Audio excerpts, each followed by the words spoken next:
Bagamat hindi pa tumama sa lupa, tuluyan ng humina at naging low pressure area ang bagyong Domeng. Gayunman, nagpapaulan pa rin ito sa ilang bahagi ng Visayas at Mindanao.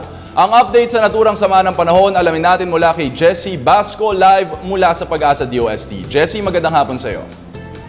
Magandang hapon sa iyo, JC, at magandang hapon, Pilipinas. Para sa lagay ng panahon, narito ang latest mula sa Pag-asa. Bago ang lahat, update muna tayo sa sama ng panahon na low pressure area na lamang si Domeng at namataan ito 470 km east-southeast ng Hinatuan, Surigao del Sur. Ayon kay Pag-asa weather forecaster Chris Perez, asahan ng mga pag-ulan sa Sabado, lalo na sa eastern section ng Visayas at Mindanao dahil lalapit o aabot ang kaulapan ng low pressure area sa inyong lugar. Hindi naman inaalis ang posibilidad na lumakas muli ito dahil nasa karagatan pa rin ang naturang sama ng panahon. At para sa kaligtasan ng mga mangingisda, huwag muna kayong pumalaot dahil magiging maalon ang kondisyon ng karagatan lalo na dito sa eastern section ng Visayas at Mindanao. Hindi pa masabi kung kailan lalabas ng Philippine Area of Responsibility ang LPA. Sa ngayon, kung mapapansin natin, medyo stationary yung movement ng LPA dahil nga sa presence ng high pressure area dito sa may western side ng Pilipinas. Ganon din ang region of high pressure area dito naman sa northern part ng Pilipinas. Patuloy naman nakamonitor ang Pag-asa sa maaaring pagbabago nito.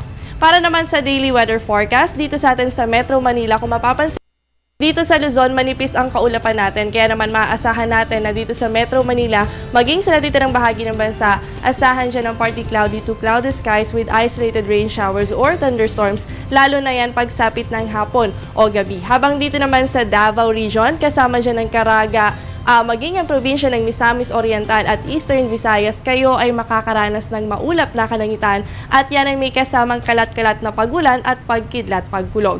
Kaya naman huwag natin kalilimutan ang pagdadala ng payong tuwing lalabas ng bahay. Dulot ng maulap na kalangitan at mga mahinang pag-ulan, bahagyang bumaba ang mga naitalang temperatura sa bansa. Unahin natin dito sa Luzon. Sa Olongapo, meron tayong 23 to 34 degrees Celsius, habang sa Baguio City, naitala naman dyan ng 14 to 25 degrees Celsius. Dito naman sa Visayas, partikular sa Metro Cebu, nakapagtala naman tayo dyan ng 26 to 33 degrees Celsius, habang sa Tacloban, meron tayong 24 to 32 degrees Celsius.